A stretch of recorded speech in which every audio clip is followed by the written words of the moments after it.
समीर अरोड़ा 1993 से 1998 के बीच alliance mutual fund के सीईओ भी रह चुके हैं। इन्होंने 2005 में हीलियोस कैपिटल की स्थापना की थी।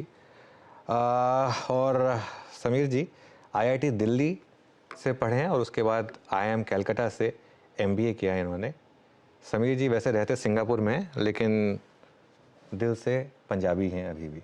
समीर जी इनसे तो गुड मॉर्निंग। पढ़ाई से और रहने से क्या कनेक्शन है? नहीं, मैंने सोचा कि चलो थोड़ा आपके साथ हंसी मजाक किया जाए। अच्छा समीर जी, वो आपने ट्वीट डाला था कि बहुत बेकार बुक पढ़ी आपने और टाइम और पैसा दोनों खराब हुआ, उससे थोड़े से उबर पाए कि नहीं उबर पाए? उसका सॉरी, उससे उबर पाए कि नहीं? उससे वो थोड़ी डिसअपॉइंटमेंट से थोड़ा बाहर आ पाए कि नहीं? बड़ी डिसअपॉइंटमेंट हुई क्योंकि उसकी मूवी भी हिट थी, द फर्म, वो कितनी हिट थी, तो मैंने सोचा कि फ्लाइट में ठीक रहेगा। बड़ी बोरिंग किताब है, छोड़िए उसको, कोई इंटरेस्टिंग बात करते हैं। चलिए तो फिर इंटरेस्टिंग बात करते हैं।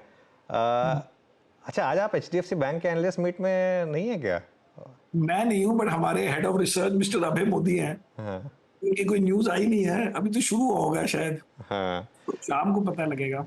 वैसे काफी मीम बनने लग शुरू हो गए हैं उसमें। समीर जी आप अभी भी मैं भी कॉन्फिडेंट है? बना देता हूँ अपनी तरफ से, क्योंकि लोग कहते हैं कि जब लोग मजाक करेंगे स्टॉक का तभी चलता है, तो मैंने कहा फिर मैं ही मजाक करना शुरू कर देता हूँ ताकि जल्दी। हाँ नहीं, लेकिन ऑन अ सीरियस नोट काफी डीरेटिंग हो चुकी है क्या? मतलब आपको लग रहा है कि मतलब कहाँ मार्केट को लग रहा है कि परेशानी आ नहीं, रही है? मार्केट का क्या है कि मार्केट, अब आप बिग पिक्चर सोचो कि प्री मर्जर विद एचडीएफसी क्या मार्केट कैप थी? सम 100 एंड पता नहीं, I think 100 some x billion dollar थी।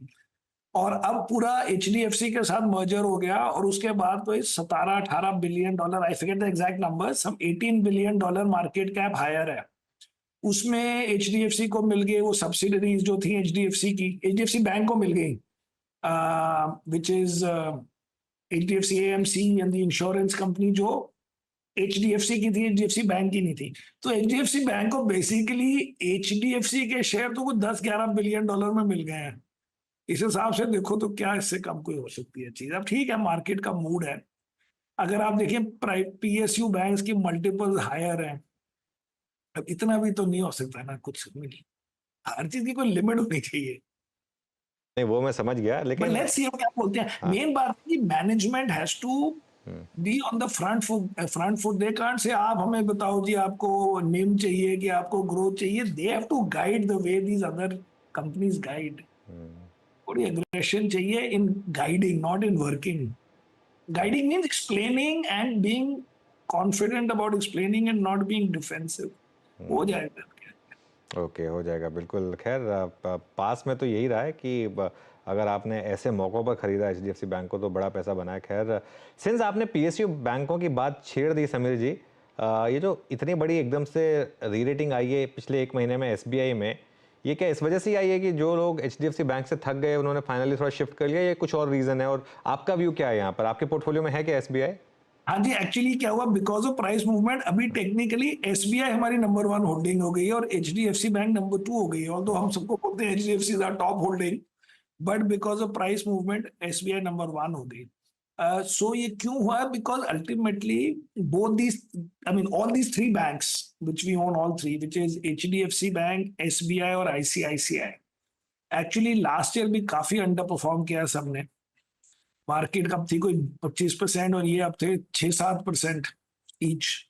तो वो कैचअप कहीं ना कहीं तो होना है, बिकॉज बियॉन्ड अ पॉइंट ये नहीं कह सकते कि हमें पीएसयू पसंद है लेकिन अब हमें वो और पसंद है। हमारे पास एक और भी है, कैनरा बैंक वैसे, बट स्टेट बैंक का बेसिकली कैचअप ट्रेड है सबका एक दूसरे के साथ, कह लो, या पीएसयू का, पीएसयू कैटेगरी से कह लें। सब तरीके से अच्छे हैं तीनों चारों जो भी हैं। चलिए एसबीआई। अच्छा, बता दें कि मनी कंट्रोल पर दिए गए विचार एक्सपर्ट्स के अपने निजी विचार होते हैं। वेबसाइट या मैनेजमेंट इसके लिए उत्तरदायी नहीं है। यूजर्स को मनी कंट्रोल की सलाह है कि कोई भी निवेश निर्णय लेने से पहले सर्टिफाइड एक्सपर्ट की सलाह लें।